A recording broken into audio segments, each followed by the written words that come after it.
जो तुम युवा पीढ़ी में डालोगे? स्कूल मत जाओ।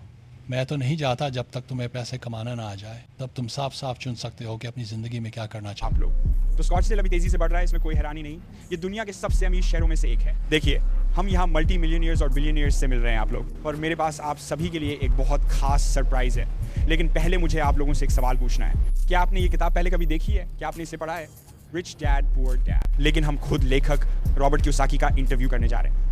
और एक बात साफ कर दूं, उन्होंने इस किताब की सिर्फ 1 या 2 मिलियन कॉपी नहीं बेची, उन्होंने रिच डैड पुअर डैड की 30 मिलियन से ज्यादा कॉपियां बेची, जो उन्हें न केवल अब तक के सबसे ज्यादा बिकने वाले लेखकों में से एक बनाता है, बल्कि सबसे महान वित्तीय विशेषज्ञों में से एक भी पूरी दुनिया में आप लोग। और वो सैकड़ों मिलियन डॉलर की रियल एस्टेट के मालिक भी हैं, और उन्होंने कई व्यवसाय बनाए हैं। तो हम उस व्यक्ति का इंटरव्यू करने जा रहे हैं ताकि पता चले कि वो सबसे अमीर आदमियों में से एक कैसे बने पूरे संयुक्त राज्य अमेरिका में, और आप उसके रिच डैड की तरह अमीर कैसे बन सकते हैं। तो चलो हम खुद उस आदमी का इंटरव्यू करें और देखें कि उसे क्या कहना है। ठीक है आप लोग, हम अभी अपनी मंजिल पर पहुंच गए हैं जहां हम किसी भी पल रॉबर्ट का इंटरव्यू करने वाले हैं, तो बने रहें। वो खुद लीजेंड होंगे दोस्तों। चलो, कैसे हैं आप? रॉबर्ट, आपसे मिलकर बहुत अच्छा लगा सर। जेम्स डुलैन। जेम्स, हम सबको बताते हैं हमारे इंटरव्यू के लिए एक नियम है, कोई रोक टोक नहीं। हम उन्हें यहाँ पर एक खाका देंगे कि आज की दुनिया में वास्तव में आर्थिक रूप से स्वतंत्र कैसे बने। क्या हम ऐसा कर सकते हैं? ज़रूर, चलो करते हैं। मैं वैसे भी पीछे नहीं हटना चाहता, मुझे ये पसंद है। मैं आज यहाँ किसके साथ हूँ? आप इस किताब के साथ हैं, रिच डैड पुअर डैड। इस किताब के लेखक आप रॉबर्ट कियोसाकी हैं, मैं हूँ। अब जो लोग नहीं जानते आपने अपने लाखों कैसे कमाए, रियल एस्टेट, हाँ वहीं से आप पैसे कमाते हैं, आपको पता है। मुझे रियल एस्टेट पसंद है क्योंकि मैं कर्ज का इस्तेमाल कर सकता हूँ। देव राम से मेरे दोस्त हैं, कहते हैं कर्ज मुक्त जियो। अधिकांश मूर्खों को कर्ज मुक्त रहना चाहिए, लेकिन अगर आप अमीर बनना चाहते हैं तो कर्ज ही पैसा है। ये एक बड़ी गलतफहमी है कि निवेश शुरू करने के लिए ढेर सारे पैसों की जरूरत होती है। आप कहते हैं कि आपको कर्ज और बुद्धिमत्ता की जरूरत है, आपका इससे क्या मतलब है? खैर, कर्ज खतरनाक है।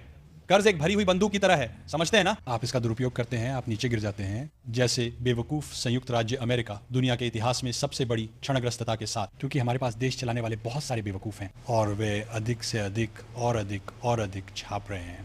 अब हम 30 ट्रिलियन कर्ज में हैं और ये हमारे देश को मार रहा है।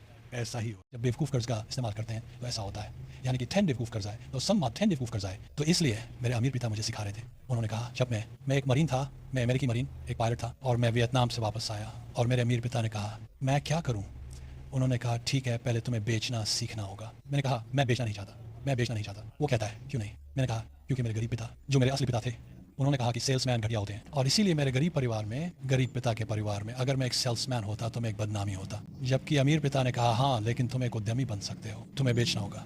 मैंने कहा नहीं, मुझे बताओ कि मैं बेचे बिना अमीर कैसे बन सकता हूँ। वो मेरी ओर मुड़ता है और कहता है, रॉबर्ट, तुम्हारा यौन जीवन कैसा है? मेरे पास नहीं है क्योंकि तुम बेच नहीं सकते। तो मुझे ये पूछने दो, रॉबर्ट कियोसाकी की बिक्री का रहस्य क्या है? लोग बिक्री में खराब इसलिए हैं क्योंकि वे अस्वीकृति से डरते हैं। आप लोगों के ना कहने से बहुत डरते हैं। हाँ, गिरो उठो, और यही सफलता की कुंजी है। लेकिन ज़्यादातर लोग, ये ऐसा है कि अगर मुझे अस्वीकार किया जाता तो मुझे कोई नहीं मिलती, मैं ख़त्म हो जाता। और इसीलिए हम मेरी पत्नी से ये पूछ सकते हैं। मैंने उसे 50 बार डेट पर पूछा, उसने आखिरकार हाँ कहा। वो कहती है तुम सबसे जिद्दी कमीने हो। तुमने कब? आप कभी किसी और के लिए काम करके अमीर नहीं बन पाते? मैं तुम्हें पहले लोगों को पटाने के बारे में बताता हूँ। अगर तुम ये नहीं कर सकते तो वैसे भी अमीर नहीं बनोगे। हे भगवान, हाँ, अगर आप औरतों या आदमियों के साथ नहीं बना पाते, पता है आप किस काम के, आप बेच ही नहीं सकते।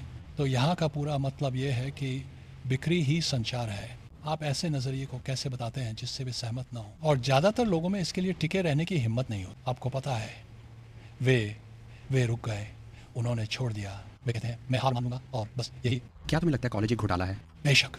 तुमने पैसों के बारे में क्या सीखा? कुछ नहीं। तुम स्कूल किस लिए गए थे? पैसे सीखने, है ना? पैसे कमाओ, नौकरी पाओ। वे तुम्हें बस पैसे कमाना सिखाएंगे और फिर मैं तय कर सकता हूँ कि किस पेशे में जाना चाहता हूँ। तुमने कहा था कि स्कूल किसी को पैसों के बारे में नहीं सिखाते। क्या है ऐसा वित्तीय सिद्धांत जो तुम युवा पीढ़ी में डालोगे? स्कूल मत जाओ। मैं तो नहीं जाता जब तक तुम्हें पैसे कमाना ना आ जाए। तब तुम साफ साफ चुन सकते हो कि अपनी ज़िंदगी में क्या करना चाहते हो। तो वे पहले कदम क्या थे? वे पहले ठोस कदम जो तुमने दौलत बनाना शुरू करने के लिए उठाए? मैंने तुम्हें बताया था, मैंने बिक्री शुरू की। मुझे जेरोक्स में नौकरी मिली, मुझे झटके लगे, और मैं तब तक नहीं रुका जब तक मैं जेरोक्स में बिक्री में नंबर 1 नहीं बन गया। वो जेरोक्स के दूसरे डिवीज़न में नंबर 1 था। हारने वालों के साथ मत घूमो। आपको सही लोगों के साथ रहना होगा। नहीं, अगर आप नंबर 1 नहीं हैं तो किसी और को ले आओ। मैं बहुत गंभीर हूँ, मैं जीतने के लिए खेलता हूँ। अटलांटिक के पार उड़ान भरने वाला पहला कौन था? Charles Lindberg. आप स्कूल और शिक्षकों को नहीं देखते। दूसरा कौन था? कोई परवाह नहीं करता। अगर आप नंबर 1 नहीं हैं तो किसी को परवाह नहीं है। वही एक सीमा है, आप जानते हैं ना, आपको नंबर 1 होना होगा, आपको नंबर 1 के लिए जाना होगा। सुनो, इसके लिए जा। मुझे ये पसंद है। धन्यवाद मेरे दोस्त, आपको वहाँ अद्भुत सलाह मिली। दोस्तों, ये इन चीज़ों के नीचे मुश्किल है। आप लोगों की ज़रूरत है। अभी रुकने के लिए लाइक और सब्सक्राइब करें, क्योंकि हम अभी आपके लिए कुछ और अरबपति